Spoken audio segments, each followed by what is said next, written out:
Teşekkür ederim. Ne o? Askerler mi? İsmi?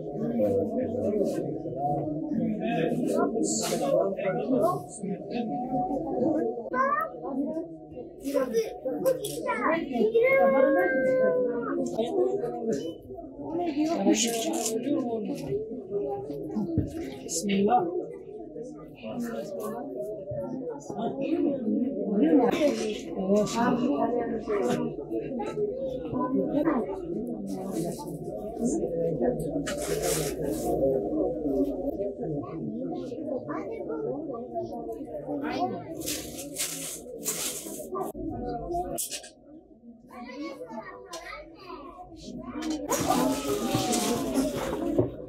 Sana bir olur. Bunu nasıl yapıyorsun? Sen mi?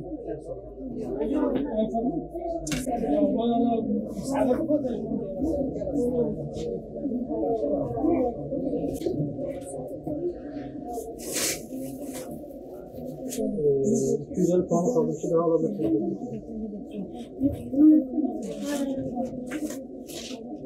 Bugün Ramazan ayının son günlerine yaklaşırken inşallah bayramı idrak edeceğiz.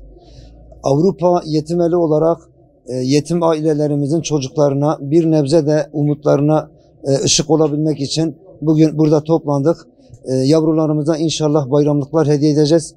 Allah-u Teala hayır yapan hayırsever kardeşlerimizin hayırlarını dergah izzetinde kabul eylesin.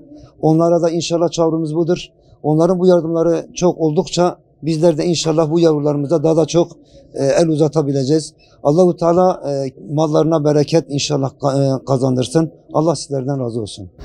Ayrıca inşallah hayır sahiplerinin bize vermiş oldukları nakdi paraları da çocuklarımıza harçlık olarak vereceğiz. Bayramda güler yüzlü inşallah geçirmeleri dileğiyle. Allah sizlerden razı olsun.